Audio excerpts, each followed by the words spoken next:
Баршаңызға сәлем достар. Бүгін біз сіздермен бірге баклажан салатын дайындайтын боламыз. Ол үшін бізге осындай баклажандар керек болады. Менде 5 штук, және осындай помидор, болгарский бұрыш, және де осындай 3 дана пияз, сосын 4 бас чеснок керек болады. Осының барлығын турап, қазір чудо қазанымызға пісіретін боламыз. Видеоның соңына дейін қараңыздар. Маған тіркеліп алуды ұмытпаңыздар.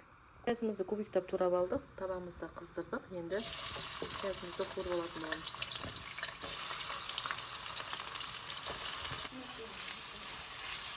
Енді помидорымызды саламыз. Помидорымызды осылай турап алдық. Бұны да бір 15 минуттай, 10 минуттай қуырып аламыз.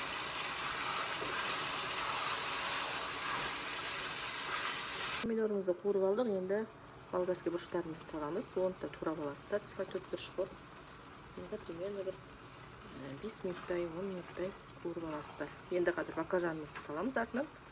Сонымен бұқтырып қоямыз. Сонымен салатымыз дайын болады.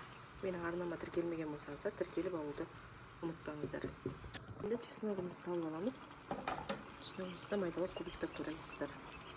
Ең соңында турап алған баклажандарымызды салатын боламыз. Баклажанды ең соңында салсаңыздар, езілмей әдемі дәмді болып шығады міндетті түрде. Осылай жасап көріңіздер.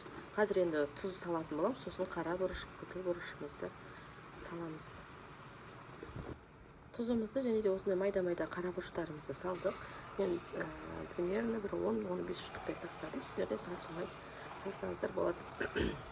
Осылай жақсылап шетінен араластырып аласыздар. Дәл осылай жегенге де, немесе банка басқанға да дәл осы рецептпен жасай берсеңіздер болады. Өте дәмді болып шығады, атылмай күшті болып шығады. Менің арнама тіркелмеген болсаңыздар, тіркеліп алуды ұмытпаңыздар. Сіздермен бірге болған Жансая. Салатымыздың үстіне укроп салдым. Енді үйлеріңізде укроп, кинза бар болса, солар салсаңыздар болады, болмаса салмай қойсаңыздар да болады. Біздің баклажан салатымыздың пісуіне 15 минут қана уақыт қалды. Қазір 15 минуттан кейін өшіретін боламыз. Біздің салатымыз дайын болды. Түрін қарасаңдар. Астын өшіреміз. Енді қазір ыдысымызға салып, дастарханға ұсынатын боламыз. Ас болсын, міндетті түрде жасап көріңіздер ме? Күшті болып прям иісін-ай. Күшті болып прям. Бисмилля деп салатымызды салып алайық. Кішкене суытып жесеңіздер негізі вообще күшті болады. Иісінің өзі күшті болып тұр. Нан басып, бестің шайына немесе таңертеңгілік асқа ұсынсаңыздар өте дәмді көрінеді. Күшті болды.